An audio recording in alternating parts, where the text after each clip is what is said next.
Oh iya. Oh, mireng kene, Bu. Kurang mene ya.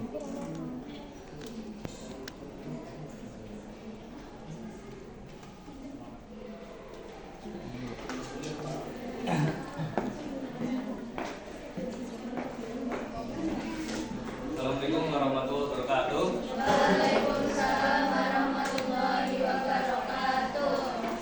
Apa kabarnya anak-anak? Oke, sebelum kita masuk materi, Bapak akan mengabsen terlebih dahulu ya. Apakah ada yang tidak berangkat hari ini? Berangkat semua? Oke, di sini Bapak akan memberikan materi mengenai sifat wajib Rasul.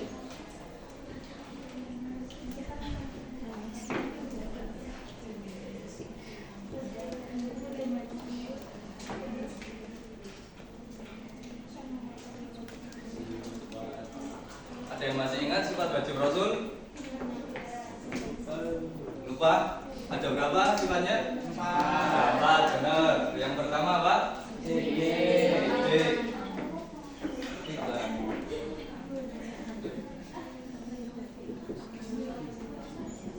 Sidik artinya apa? Jujur, ya benar. Yang kedua? Amanah.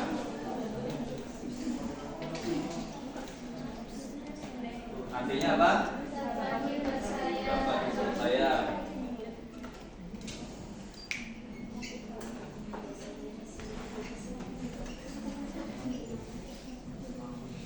Yang ketiga apa? Tabligh. Tabligh ya. Ada yang tahu arti tabligh? Menyampaikan, benar.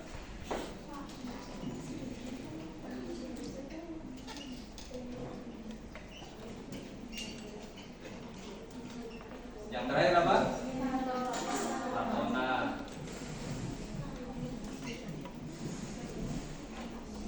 Artinya apa? Cerdas.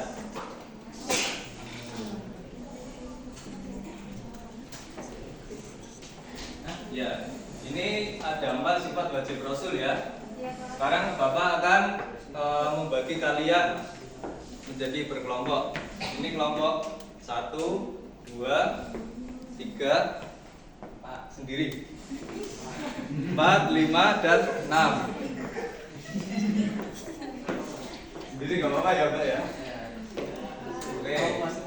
Kelompok 1 itu mencari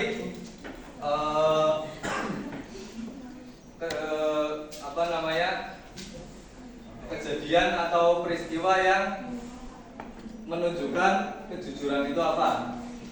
Ini peristiwa dalam kesehari-hari ya. Bebas mau itu tentang di rumah atau di sekolah bebas. Ini kelompok 1. Terus kelompok 2 itu yang amanah. Kelompok 3 tabligh, kelompok 4-nya yang fatonah. Ini kelompok 5 mau apa?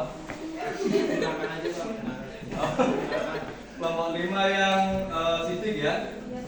Sorry, yang sidik. Terus yang kelompok 6 tabligh. Ya, yaudah tabligh. Bapak kasih waktu 1 menit cukup lah ya. Cukup kan? Oke, silakan dicari terlebih dahulu. Didiskusikan bersama-sama. Oke, waktu tinggal setengah menit.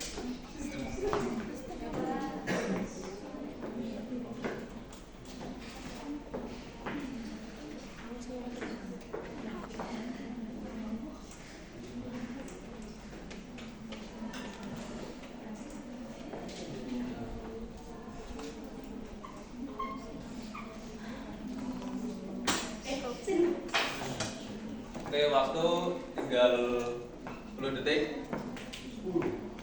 10. 3, 2, 1. Oke, habis ya. Coba kelompok 1 apa contohnya? Tidak mencetik sajian. Oke, itu termasuk jujur ya. Oke, nah, kalau kelompok 2 contoh dari amanah.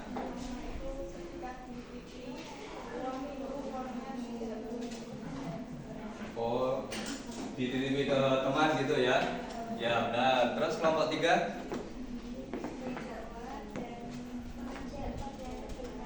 Oke, menyampaikan nasihat gitulah ya.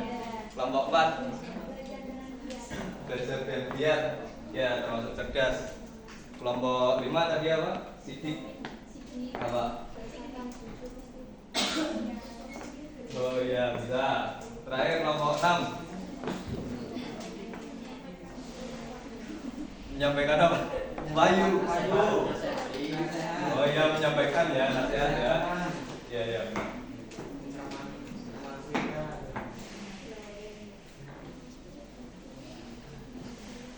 Terus selanjutnya itu ada yang namanya sifat mustahil bagi Rasul. Ada yang tahu? Ada berapa?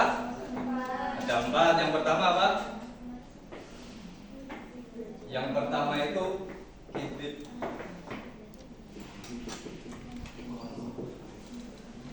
Ada yang tahu arti dari kibrit? Berbohong, ya benar.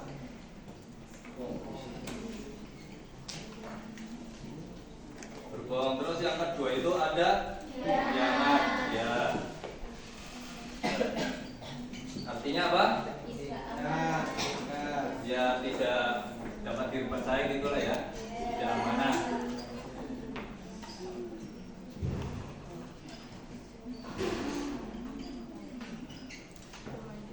Terus yang ketiga, ada yang tahu? Kitman, ya benar. Artinya apa? Menyembunyikan.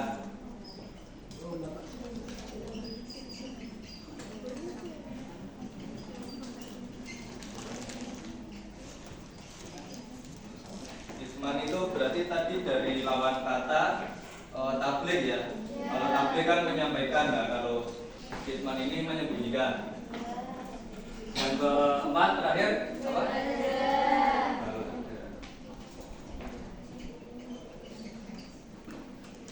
Artinya apa? Ya. Jadi Rasul itu nggak mungkin memiliki sifat ini ya. Berbohong, tidak dapat dipercaya, menyembunyikan wahyu dan bodoh itu sifat yang mustahil dimiliki Rasul. Oke, sekarang Bapak ada sedikit cerita ya. Jadi pada zaman Rasul ini kisah terjadi pada Rasul itu masih umur 35. Kan Rasul itu Nabi Muhammad itu menjadi Rasul pada saat umur 40. Ada yang masih ingat wahyu pertama yang didapat Rasul? Ayat pertamanya? Iqra, benar. Itu terjadi di saat Rasul itu menyentuh umur 40 tahun. Oke, ceritanya disingkat saja ya. Jadi pada saat itu terjadi banjir bandang di Mekah yang menyebabkan Ka'bah itu runtuh. Kan dulu itu Ka'bah masih kayu. Sekarang kan udah modern. Dulu itu Ka'bah masih kayu dan akhirnya runtuh. Akhirnya Hajar Aswadnya kan jatuh ya. Dan pada saat itu suku Quraisy itu berlomba-lomba untuk menjadi orang yang menempelkan Hajar Aswad di Ka'bah. Bahkan sampai ada yang mau peperangan gitu lah, pertumpahan darah. Nah terus akhirnya suku-suku Quraisy itu bersepakat untuk menjadikan orang yang pertama masuk Masjidil Haram pada besoknya itu menjadi orang yang menaruh Hajar Aswad ya.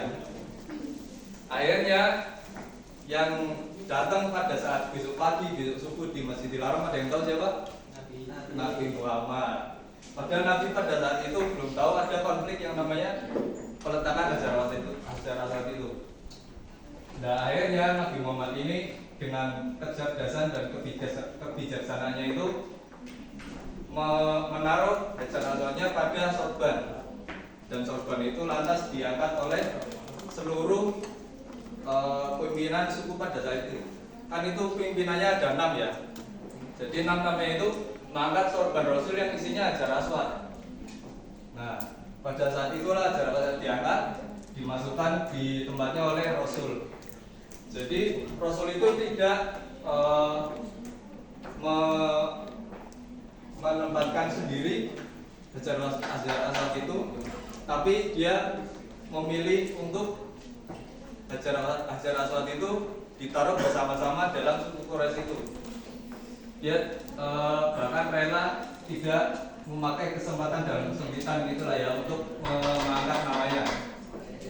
Oke, sampai sini ada yang mau ditanyakan? Tidak ada, cukup.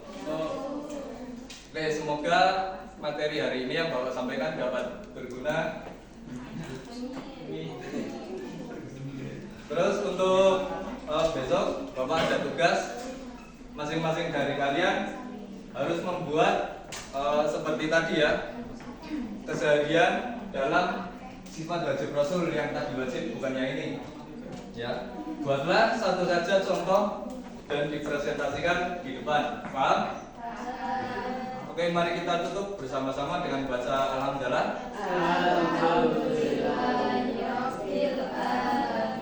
Sekian, wassalamualaikum warahmatullahi wabarakatuh.